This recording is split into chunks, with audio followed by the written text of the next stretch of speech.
Hello everybody, welcome to yet another exciting issue of The Squeeze with me, Mark Baxter from Marketing Juice, and as ever, our founder and social media expert, Rhonda Imperi. Hello. So today is about video. Social media started off very much pictures and text, but it's all about video today. Facebook, YouTube, Reels, TikTok. There's a whole bunch of stuff out there all about video, and we're going to try and unpick some of that. Miranda. Yes, that's right. Everybody's talking about social media video and how it's an absolutely necessary component of your marketing strategy. And while I do agree with that statement, it's very hard to decipher exactly how to go about it. So we're going to try to break some of that stuff down for you in today's episode.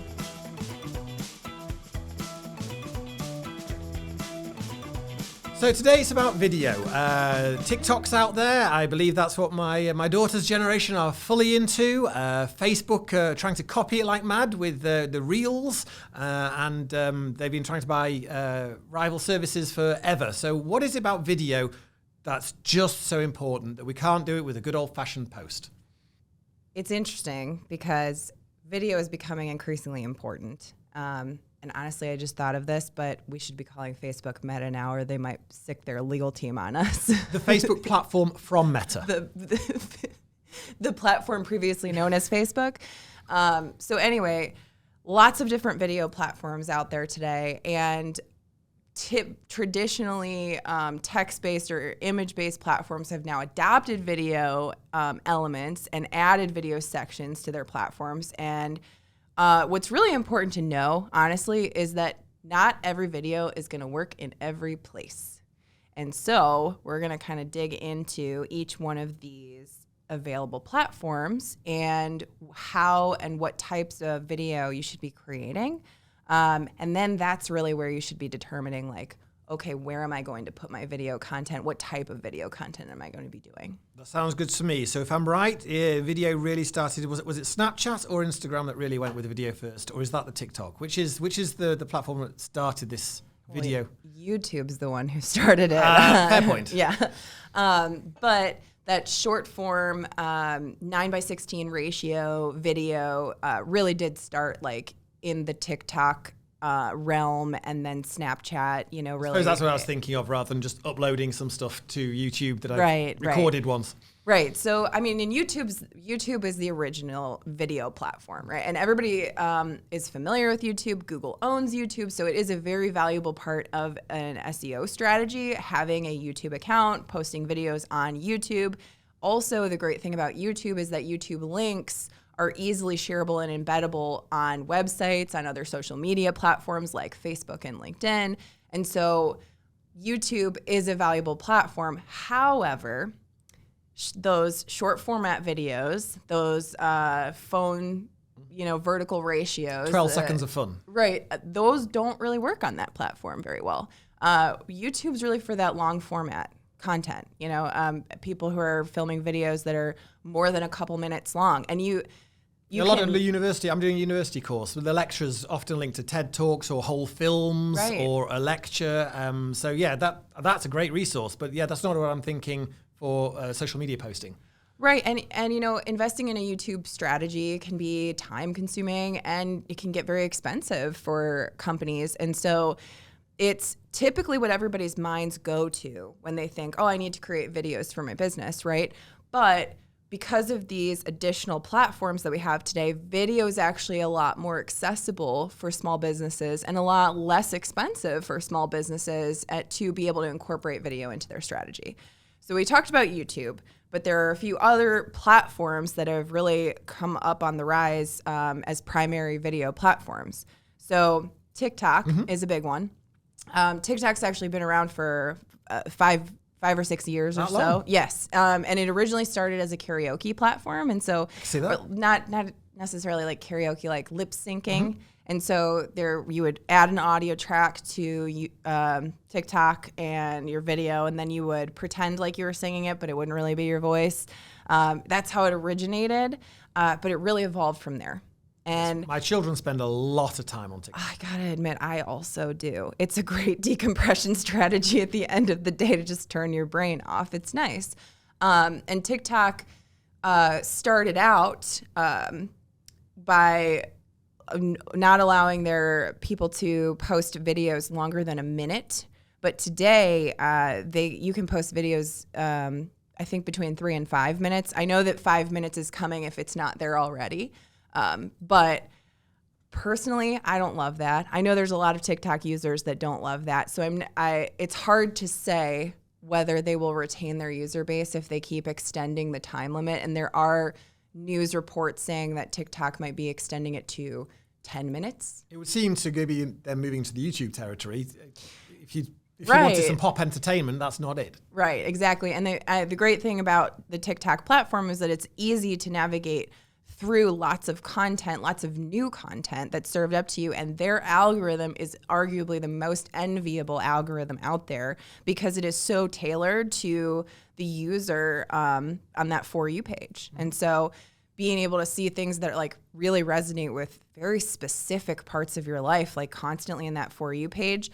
I also really like how TikTok segments who you're following and then also a For You page of people that you're following and not following. So you're constantly introduced to new content, which can be an excellent thing for a small business existing there, right? If you are in close proximity to a new account that just was started by a small business in your hometown, it's likely that you'll get served up that account in your For You page because you meet some of those criteria, like you're nearby and you're interested in businesses similar to that.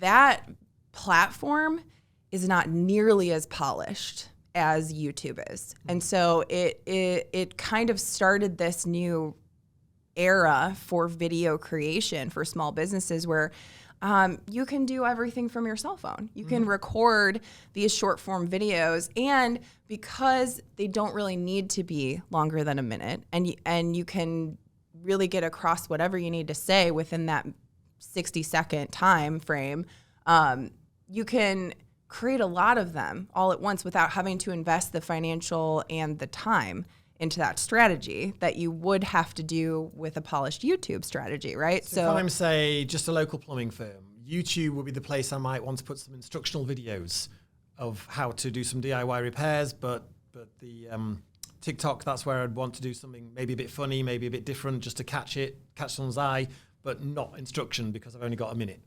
Yes, exactly.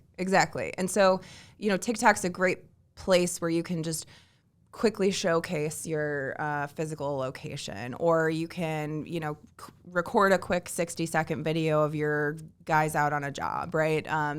You can tell a joke, and the important thing to note that a TikTok strategy isn't really for conversion, right? It's for that brand awareness. You're not going to get people clicking through and purchasing something as frequently as you would think from a platform like that.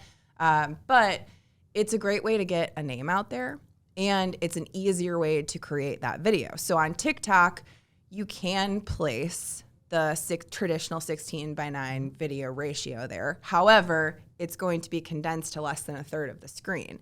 And so you want to take up that valuable screen that you have and make sure that when you are recording videos for that platform, you're recording them in that vertical format, that 9:16 ratio. I just find it interesting. We talk about 9:16 as traditional when I remember the old square TV sets before the widescreen. Right, exactly. Okay, so that's TikTok. So what's this Reels business from Meta? It looks a bit like TikTok? It looks a lot like TikTok, and I would argue that it was probably inspired by TikTok. Really?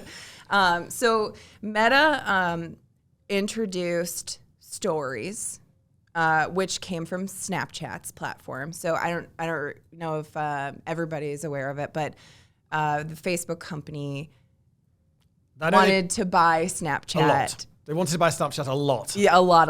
And Snapchat keeps saying no. Said no. And so instead of continuing to pursue that deal, they developed their own tools that were similar to Snapchat. So the story formats are really similar to that TikTok concept where it's just like fleeting content. And that's also a great place to put short form video, although a story has a limit of 15 seconds or less, right? And so you want to make sure that if you're going to put video in a story, you're going to have something really quick. And stories also are not just for video, right? They can be images that you share. But we all know video movement is a little bit more engaging and draws you in to engage with that content. the beauty of stories too is that also doesn't have to be polished content because it's going to go away in 24 hours. So if you have regular events that you're running and you want to put that on your story, you can cherry pick those stories to save into a highlights folder on your profile. But you don't have to worry about them being like great sound quality, great visual quality, because they're just a real quick blip. So perhaps in a ideal story. for bars, restaurants, breweries, Yes. people that have regular but changing and transient events, probably less useful for a law firm that's pretty staid. Exactly.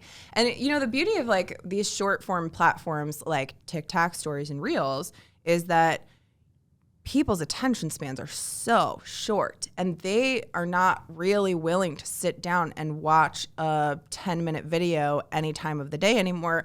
They, people flick through their stories, through TikToks, through Reels, on a break at work, on the toilet, honestly. And you only have like a few minutes, right, to get somebody's attention. And so being able to just shoot out like 30 seconds here, 15 seconds there, a lot less overwhelming than having to come back in and film 5, 10, 15-minute or longer videos each time, right? But if I'm so we've got these platforms and video attracts attention, but if I'm the small business owner and I'm trying to do some social media, isn't this an enormous amount of time that I've got to put into creating this? I mean, after all, a picture's a click.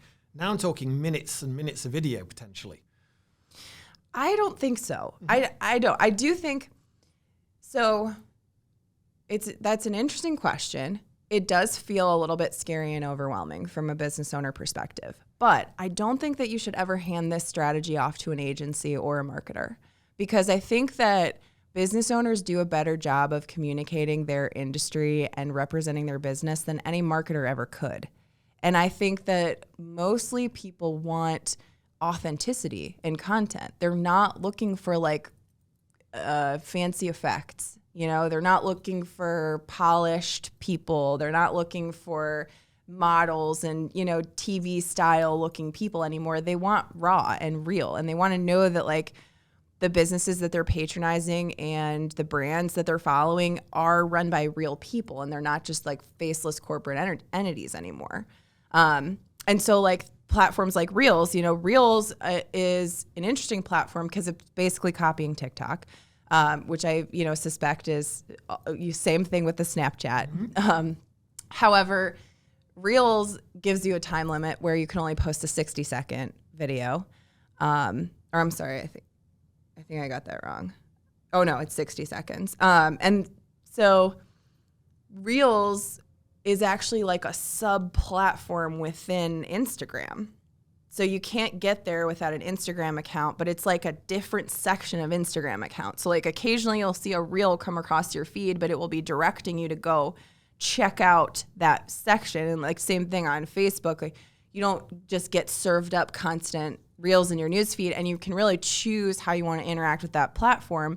What's great about the Reels section now is that they're allowing creators and businesses and brands on the Instagram platform on Meta to create like subscription sections in the same way that they have on YouTube, but they can monetize those subscriptions. And so you can privatize your content and have people pay to just get served up your content. So if you're a motivational speaker or business coach or something, you can put daily motivations, and it literally isn't that big of a task, for somebody like to just first person video.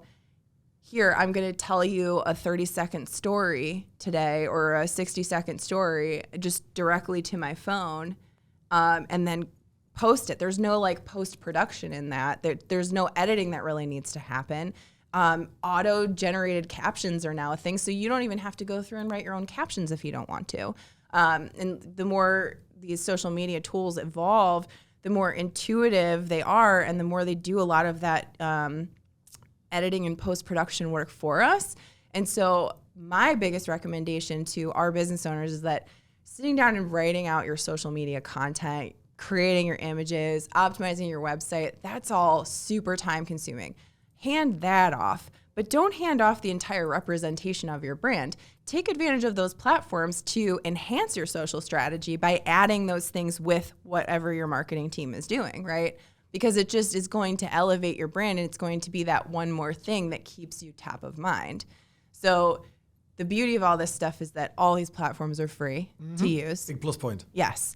And the platforms that we just discussed, all of them take really low quality format video. So you don't have to have fancy production tools like microphones or, fancy like GoPro cameras, right, to film that stuff. You can literally do this all from your smartphone. The editing tools that are offered on some of these platforms are all within the platform. So it's not like you have to buy into additional software. And by all means, you can. You can polish this stuff. You can edit it just like you can any, high-level professional video, but you don't have to. And if you're a small business and you're getting bogged down in the minutia of like, I want this to look good and pretty and polished, it's going to be a waste of your time. Eventually, put together a polished explainer video. It's going to help your SEO. It's going to help your branding. I think all of that stuff is really valuable, but when your budget is tight and your time is valuable and you have so little of it, honestly, this is a really great way to market yourself without having to expend a ton of money and energy to do it. That's a plus point. So the takeaways I'm getting from this is don't be afraid of video. Be your own brand. Star in your own videos.